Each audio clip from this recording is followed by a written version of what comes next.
गांधी ने कहा था कि आजादी चुकी है, अब कांग्रेस की कोई जरूरत नहीं है।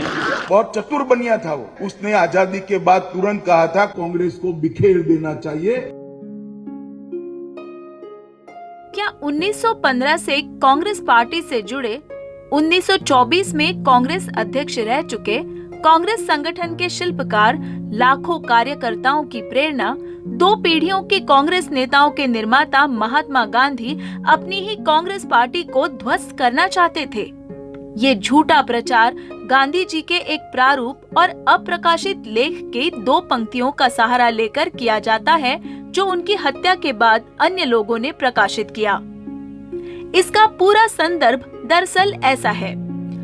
कांग्रेस के माध्यम से भारत को राजनीतिक स्वतंत्रता प्राप्त हुई है और अब अपने वर्तमान आकार और रूप में कांग्रेस कालग्रस्त हो गई है। भारत को अभी भी अपने 7 लाख गांवों में सामाजिक, नैतिक और आर्थिक स्वतंत्रता प्राप्त करनी है। इसे राजनीतिक दलों और सांप्रदायिक दलों के साथ अस्वस्थ प्रतिस्पर्धा से बाहर रखा जाना चाहिए। इन और अन्य समान कारणों के लिए एआईसीसी उसे विघटित करने का और एक लोक सेवक संघ में फूलने का संकल्प करती है। यानी गांधी जी का कहना था कि कांग्रेस पार्टी ने भारत को अंग्रेजों से स्वतंत्रता दिलाई, पर अब आगे की राजनीतिक चुनौती गांव को मजबूत करके उन तक स्वराज का संदेश पहुंचाना है। इतना ही नहीं, आने वाले दिनों में सांप्रदायिक ताकतों को राजनीति से दूर रखना है। इन चुनौतियों को पहचानते हुए वे कांग्रेस को समाप्त करने को नहीं, बल्कि इसके सीधे विपरीत इसको एक नए रूप में फूलने को कह रहे थे। अच्छा, कांग्रेस का ये फूलना किन नियमों के आधार पर होगा? गांधी जी बात कर रहे थे कांग्रेस की पुनर्रचना की, एक ऐसे संगठन की जो जमीन से केंद्र तक होगा और जिसका मकसद होगा हर भारतीय को आर्थिक, सामाजिक और राजनीतिक हक दिलाना, जिसमें वोटर रजिस्ट्रेशन का खास उल्लेख था। हक दिलाने के साथ साथ ये संगठन जातिवाद और सांप्रदायिकता के खिलाफ भी खड़ा रहेगा। ये लेख तो एक प्रारूप था और खुद महात्मा गांधी ने उसे प्रकाशित भी नहीं किया, लेकिन उनकी मृत्यु के 3 दिन पहले गांधी जी ने खुद हरिजन में ये लिखकर अपनी कांग्रेस के प्रति मंशा को साफ साफ जाहिर कर दिया। इंडियन नेशनल कांग्रेस, जो सबसे पुराना राष्ट्रीय राजनीतिक संगठन है और जिसने स्वतंत्रता हासिल करने के लिए अनेक अहिंसक लड़ाइयाँ लड़ी है, उसे समाप्त नहीं होने देना चाहिए। इस संगठन की मृत्यु तभी होगी जब देश की मृत्यु होगी।